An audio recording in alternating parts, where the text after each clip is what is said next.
Good evening, folks, and a very warm welcome to you wherever you may be.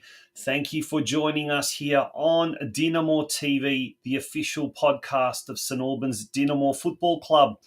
My name is Tonchi Prusats. I'm your host and producer of DinamoTV, and it is my absolute pleasure that we are coming to you for season 2. This is going to be a fantastic year this year, without a shadow of a doubt. And we look forward to bringing you all the news, views, and the latest information from Churchill Reserve. That's right. This year, Churchill Reserve is going to be playing host to a 50th anniversary of our great club. Last year was the Australian Croatian Soccer Tournament, and this year, well, it is going to be even bigger than that. It's going to be our 50th anniversary, if that's at all possible.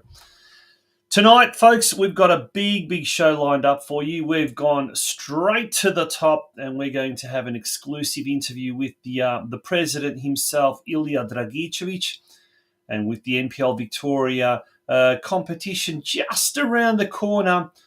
The pre-season is certainly hotting up in a major way. So we will also be having an interview with the Senior Football Operations Manager, Jason Zeri, who's now entering his 11th year in the role. That's amazing, isn't it?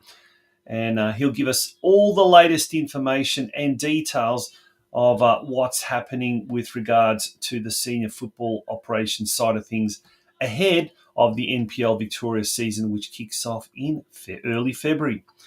Let's go straight to the news desk, because there's a bit of news happening as well behind the scenes.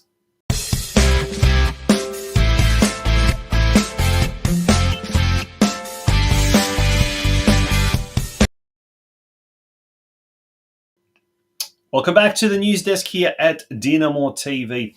Well, let's kick off first of all with the membership drive. The membership drive is in top gear at the moment, and you can get your memberships by turning up to the club at the bar. There's three various membership categories: platinum membership, gold membership, and the ordinary membership as well. So do yourself a favor. Make sure you sign up as a member. Make sure you sign up your entire family as members, because it's going to be a big year this year. Now, kicking off the off-field activities on the Australia Day long weekend, or kicking off the Australia Day long weekend, is our first social function of the year, the buffet night. It's on Friday, the 24th of January, next Friday, from 7 p.m. Tickets are $35 for adults, kids under 16, $20, and kids under 10, a bargain, just $15. You will need to message Anna on 0401 5005 100 to book, because bookings are essential. What's on the menu, you ask? Well, there it is on the screen. Lamb, chicken schnitzel, salt and pepper, squid, garlic, prawn, sarma, scallop potatoes, desserts, and there will be also live music from Grupa Accord.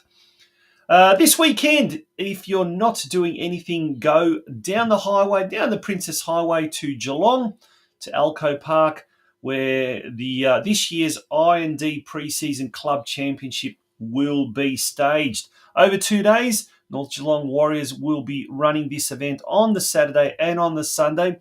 All of our Dinamo teams will be in action, all junior boys NPL teams, as well as our under-19s, under-23s, and of course our senior team. So games will be kicking off at 2 p.m. Stay tuned to our social media platforms, and we'll be able to give you a good indication of when those games are being played. Well, folks, without further ado, it's time for our first guest of the 2025 season, and that will be coming up after this very short break.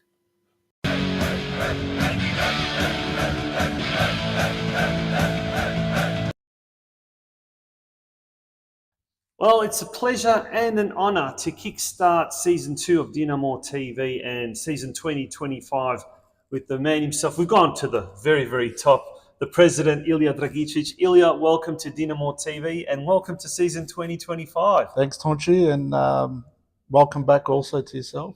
Thank you. It's a And pleasure looking forward and to an a honour. good year ahead. Yeah, it's going to be a huge year. We'll talk about the year coming up, the 50th anniversary. Obviously, there's so much going to happen. But let's have a look back at the year that was 2024. Gosh, it was tense as far as the senior men's team, but triumphant in the end. But everything, I guess, culminated with the Australian Croatian soccer tournament. What a weekend that was! People are still talking about it, and mate, you must have been one very, very happy president to watch everything unfold over those months and then for it to be so successful in the end. Well, look, I remember the year pretty well, not only for that tournament, but if you just look back at the start of the year, and it's a very long one for us because it starts usually our year as a committee and as presidents and senior, regarding the senior team starts in really October, November. So it was a full year because the tournament was right at the end of September. So, but it is a year of mixed emotions and highs and lows. And when you look at our senior team, that didn't get off to a very good start. And they're one of the things that we really, really want to get better at, our senior side of our soccer club. So we improved that with the changes, and we saw the results that happened in that last 6-7 weeks of the tournament of the year, which led into a very, very good soccer tournament for us as a club. And it's what the club needed, isn't it? I mean, I know producing DinamoTV last year, you could no matter what you did with the senior team struggling, there's a real kind of feeling of doom and gloom around the club. But as soon as the senior team started picking things up, and with the arrival of Cameron Watson, Lee Broxham, some of the other players as well, mate, things just turned around, and there's a real. Well, I still remember the last game against Green Gully at home, and that was one of the games of that will stick in the memories of a lot of people. I think before the game we probably had about 300 people in here in this hall prior to kickoff, and the atmosphere here on that day, because we were safe. We knew that we were safe. We knew that we were going again, and we knew the Crow tournament was coming, and it was just an electric and excitement around the club that hasn't been around for a long, long time. Yeah. Now, that tournament, wow, like we said, it was such an amazing weekend, but it culminated in that weekend because there's so much months of preparation. But just off camera, you were telling me some of the staggering statistics that came from that weekend. Tell us more. Look, where do I start with a tournament that really... First of all, how many volunteers were there in total? Over 300. Over 300. I know we purchased over 300 Blue Crew shirts. And I know that they were all got distributed out to the volunteers. And we did have some last minute cancellations. Things came up in life and people couldn't help. But genuinely, that list grew to, maybe 320, 330. And because of those people, because of those volunteers, that's what made the tournament. That's what made the tournament so successful. And I'm so proud and happy to be a part of a club that's got so many volunteers that are willing to contribute their time and willing to be part of the club. And yet volunteers come from all parts of the community, the Croatian community, the wider Croatian community here, not just in the western suburbs, but all over Victoria. And I think for me, coming into the club and seeing the way things operated, for me it was that community feel about the club, about Dinamo, and the Dinamo family just growing and embracing so many different Croatian community organisations and people from other clubs and organisations. I think it's really important to acknowledge every other club, not only not our local clubs with the Knights and North Geelong, Strathmore's, even the amateurs. The amateurs were such a big part of this, and the guys from Dandenong who travelled up and gave their time, they all contributed and made that tournament one to remember for a very long time. And the suppliers, when you talk about Slavonia Butchers, which is a big part of our club, the effort that they put in. You know, we cooked over 3 tons of food. 3 tons. Yeah. We admittedly, set out to cook 2 ton of food, and quickly Friday morning almost ordered another over 800 kilos of food to get us through, because we realised that Thursday was that big, and that wasn't anticipated to be as big as it was, which meant on Friday morning we were already cooking Saturday's food. Oh, wow. And Yep. that was alarm bells for us because it was a public holiday. Yeah. But, suppliers like Slavonia, Bazoom, Yes. the guys were absolutely amazing to replenish all that food and drink that was being consumed on the Thursday, on the Friday. And then our volunteers, they sort of stepped it up too. And look, it's the hard work and planning that really made Yeah. everything go as smooth as it did. Yep. And then the community's involvement all over, the people that came from all over Australia. Look, we can't be prouder of the tournament that we put on. And I think that everyone acknowledges just how good it was, and we're really proud of that. And I guess that shows, it showed certainly on that weekend, Croatian clubs coming from all walks of life. And the most amazing thing for me is the non-Croatians that come here and that have been involved with the club here. They just feel part of the family. I mean, and they're amazed at what our community has. Yeah. It's something that, it's grown, the tournament's grown. It's a credit to all those clubs all over Australia that have made it an important, part of their club. So it's really important to understand that we already, know that it's going to Gold Coast next year. We already know that we have a minimum of 2 teams going to Gold Coast. We already know that we need to, pay for that accommodation, get our teams ready for that. And it's only January. Yeah. But that is a priority at our club. And I think at a lot of other clubs it is a priority also. Yeah.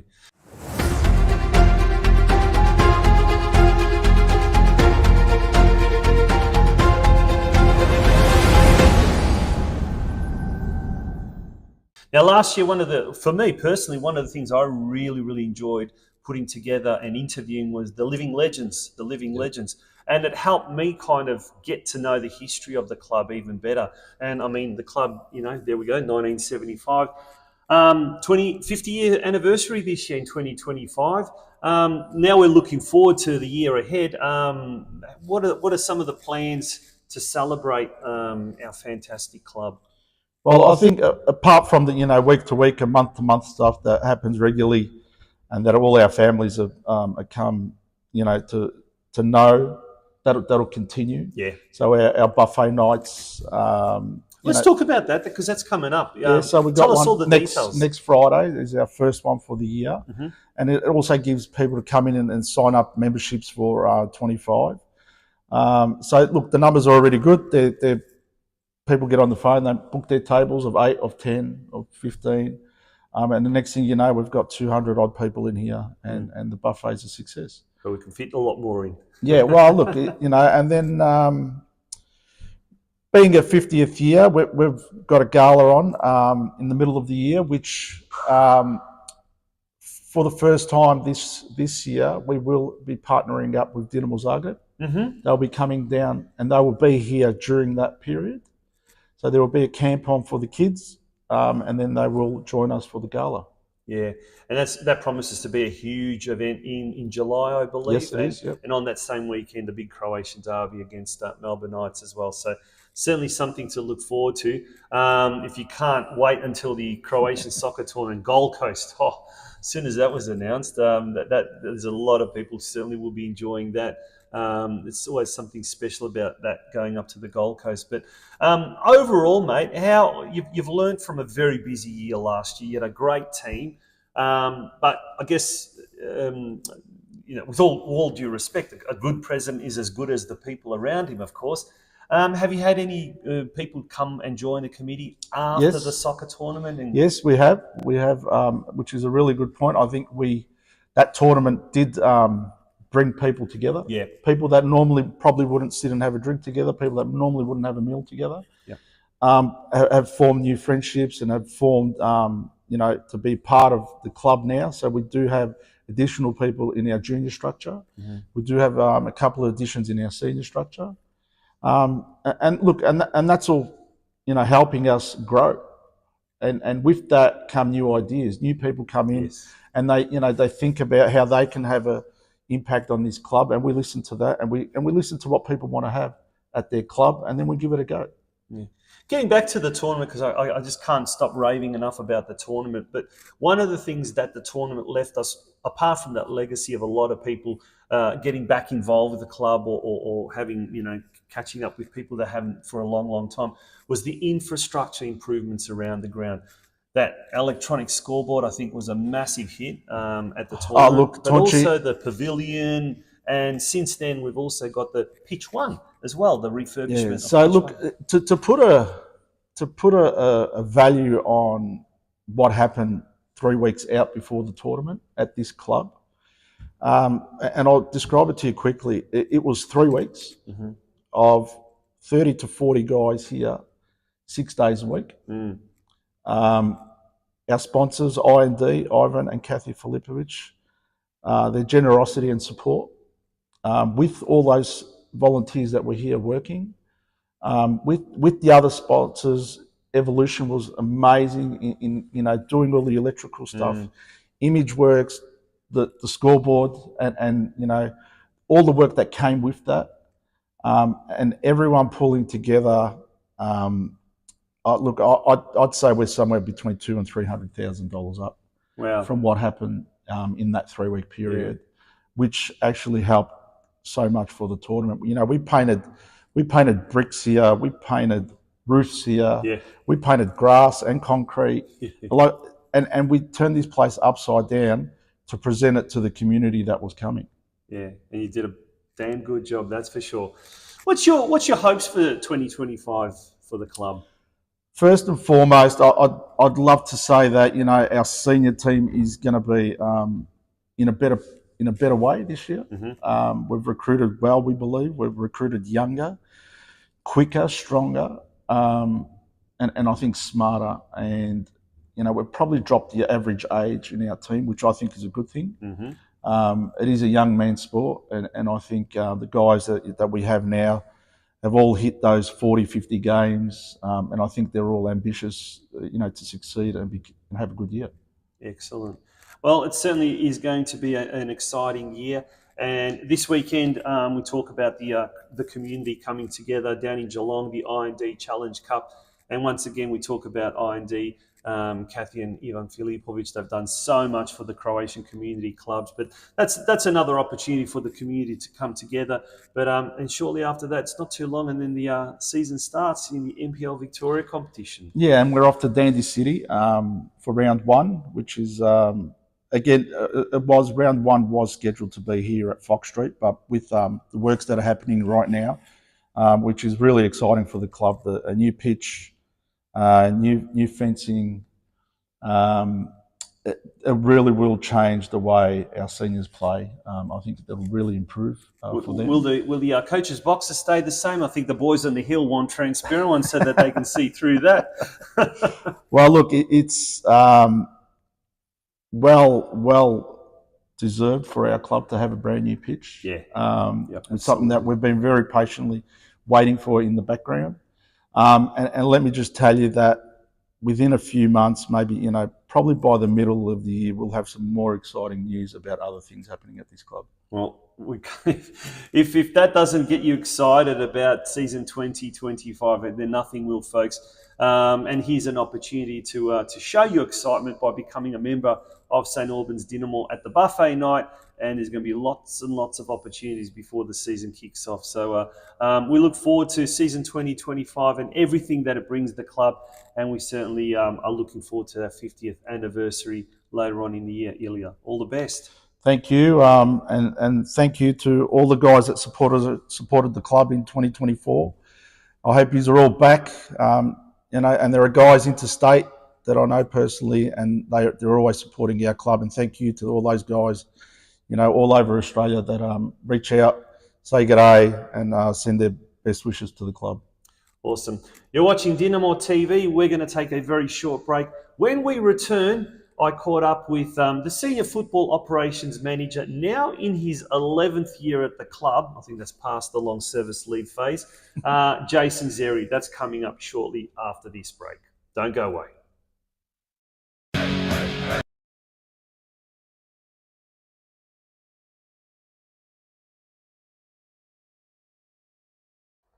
Well, it's season 2 of DinamoTV, and a man who's very, very well known to season 1 of DinamoTV, the senior football operations manager Jason Zeri. Jason, welcome to 2025. What a season it's going to be.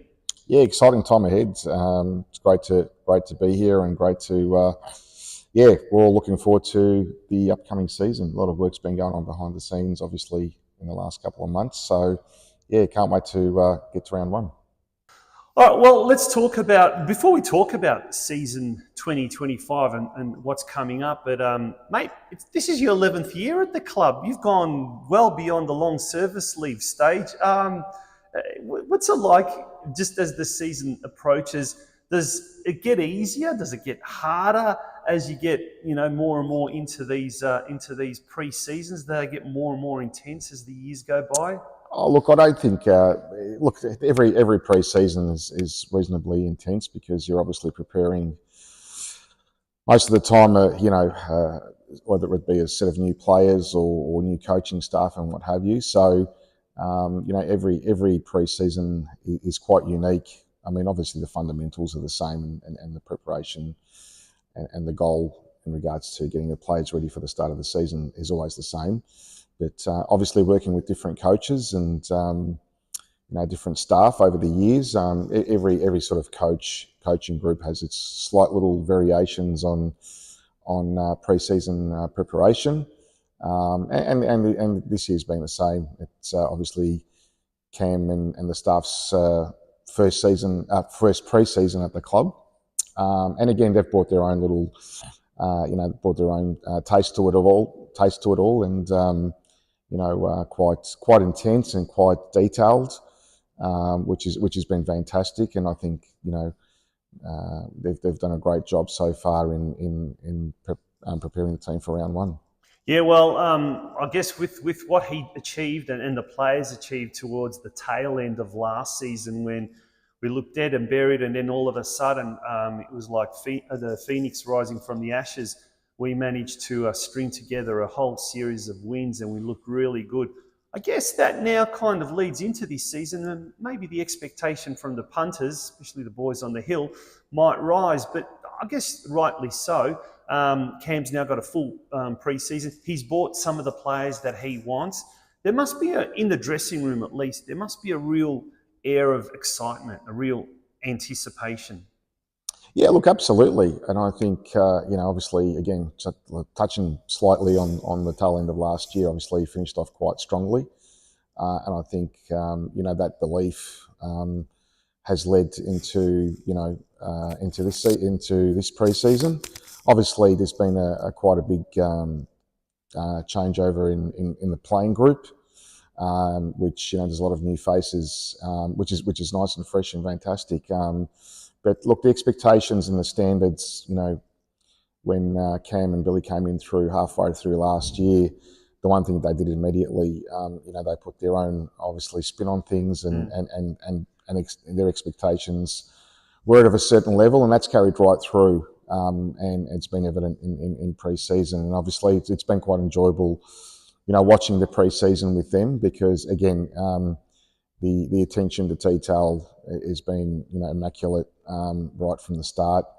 And look, I think we're quite fortunate at the club to have the likes of Cameron Watson, Billy Selesky, Tommy Pondoliak, and even our goalkeeper coach Tony Bellica, who have all got A-League and international experience, and then obviously what our other staff as well in Stefan and Johnny in the medical side of things. So really when you look at that picture there, you got guys who've played a really high standard, and then obviously bringing that experience to this playing group. Speaking of some of those names, Tony Bellica, who's had goalkeeping experience coaching at Melbourne Knights, and obviously, as you said, A-League. Tommy Pondoliak, we all know Tommy, who was a senior women's coach, but he's had extensive experience in the A-League, of course, with Victory. And now he's coming on board as well. That team, that's a really, really cohesive team and a really well-functioning team. And sort of shown in the level of, or the calibre of on-field effort as far as the squad is concerned? So has it pushed them a little bit harder? Yeah, look, I think the one thing that's been quite evident, again, this pre-season, I mean, again, we've experienced it a little bit last year when these guys came on board, but I think just looking at it as a whole now from a pre-season point of view as well, again, as I just mentioned earlier, their attention to detail, but their expectations are high.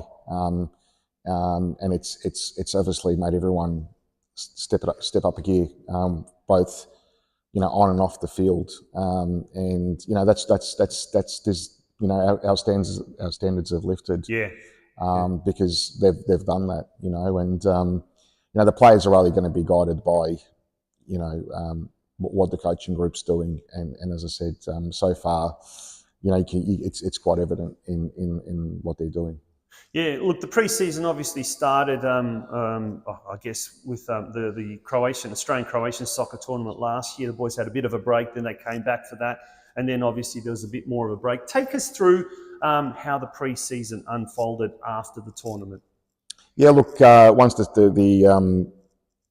Crow tourney finished, obviously the Crow tourney was quite well after the season finished. And that gave the coaching group again an opportunity maybe to perhaps look at some of these younger guys as well, which they did.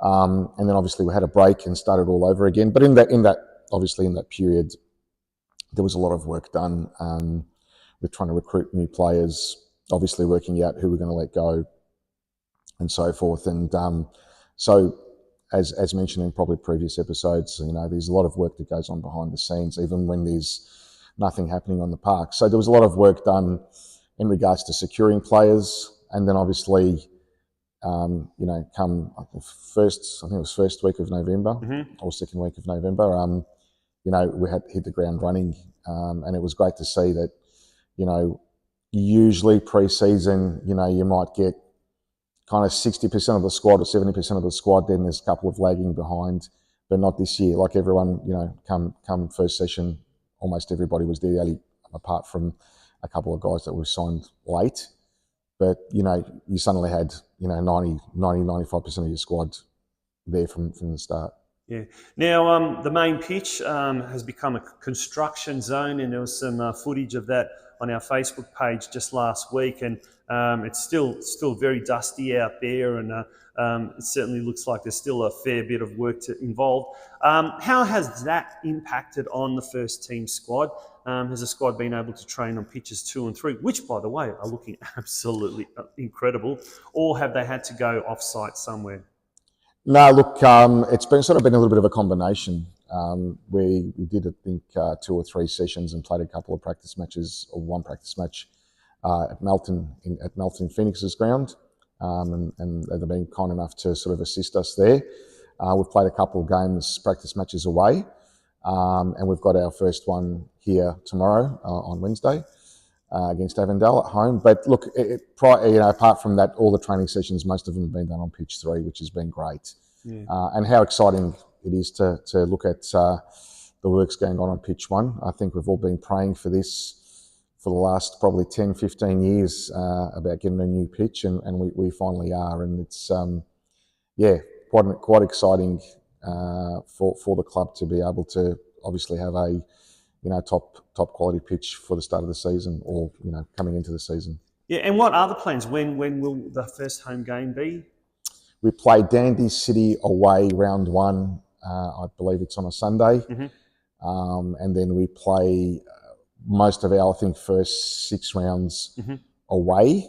But saying that, there's work obviously being done behind the scenes at the moment to sort of still play a couple of home games. They might be on pitch 3, which obviously will get up to scratch for those games, with potentially one of the other home games being switched to an alternative venue for that period of time. Yeah.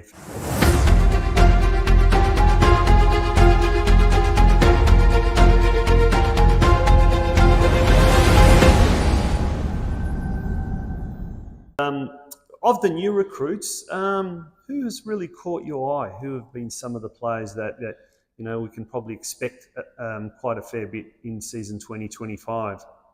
Yeah, look, there's been obviously a fair few new players, and I think, look, they all obviously bring their own, special touches to the team, and I think Cam's been quite vigilant in regards to the recruitment process and who he's brought on board. One of the things that we always look at is character and so forth. And mate, I've never seen a change room with so many new players sort of gel so quickly, which is really, really pleasing. And that's a testament to Cam and Billy and the coaching staff for getting these guys on board. But look, the other thing is they get the job done. I guess they fight, again, seeing sort of some changes where the players are quite receptive to instructions a lot quicker, which has been fantastic. But look, if you ask me who stands out of the group, look, they're all good in their own way. We've got a Michael Peters that's come on board. He's obviously a proven goal scorer. Unfortunately, he was at Port Melbourne, and we picked him up from Green Gully. He finished the tail end at Green Gully, but again, he's a quality player, going through a bit of an injury program rehabilitation at the moment. But again, his class. Mikael Platt, the striker, he arrived from the UK about 2 weeks ago now. And again, you can see straight away that he's a different class. So they're just a couple to mention. Fletcher McFarlane from Hume, again, great leader, playing in that midfield role. Again, adds that little bit of extra. And then, obviously there's others as well. They're just a couple that I've mentioned out of the whole group. But look, there's everyone that we've brought on board have been, have really shown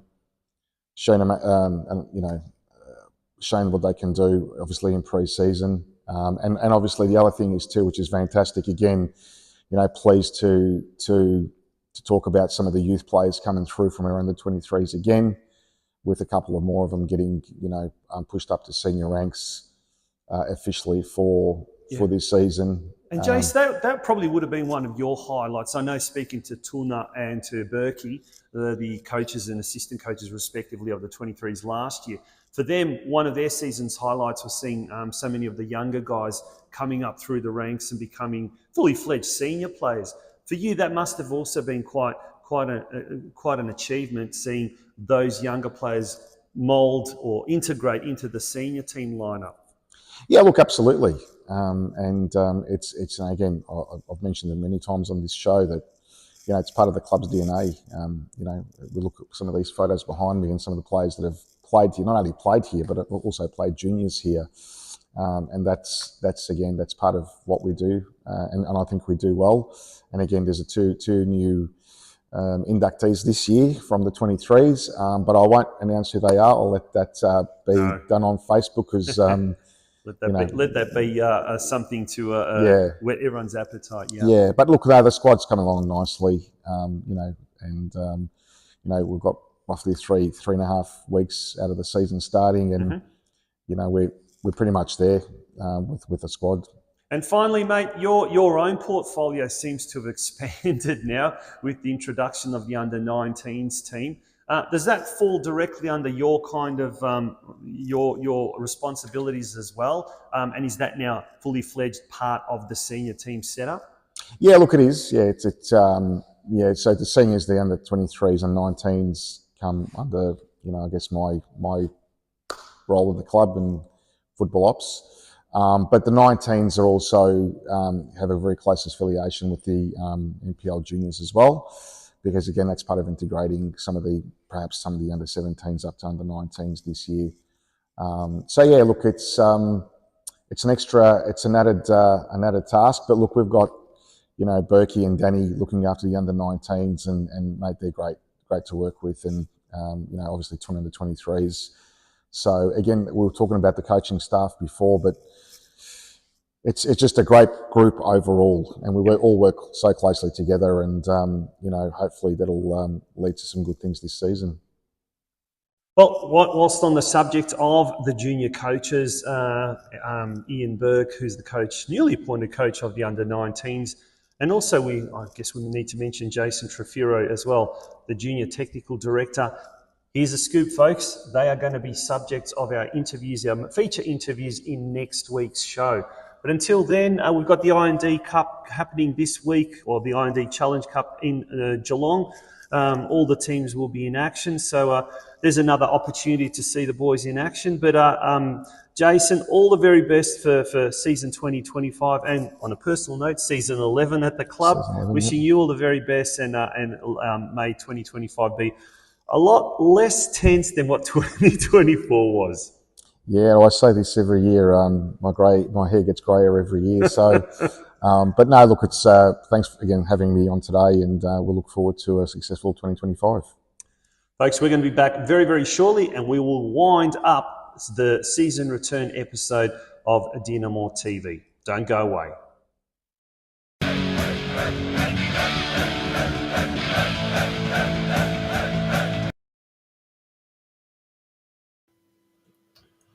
Welcome back to DinamoTV, and that was our very, very first episode for season 2025. Just a little reminder about our buffet night next Friday night on the 24th of January. All the details are there on your screen. And remember, bookings are essential, so do message Anna if you haven't already to get your tickets, 0401 505 100. Also, be aware that this weekend, all of our boys' junior NPL teams and our senior men's teams all travel down the highway to Alco Park, home of the North Geelong Warriors, our sister club, for the annual I&D Pre-Season Club Championship, which will involve all of our sister clubs, Melbourne Knights, North Geelong. Of course, we are going to be involved, and Dandenong City. Next week, folks, we will be back at our regular time of Wednesday night, 8 p.m. Today, we've come out on Thursday because of last night's practice game, and all of those videos and interviews were pre-recorded prior to last night. My name is Tonchi Prusats, and it has been an absolute pleasure to be in the host's chair. Until next week, really looking forward to catching up with you all. Bye-bye.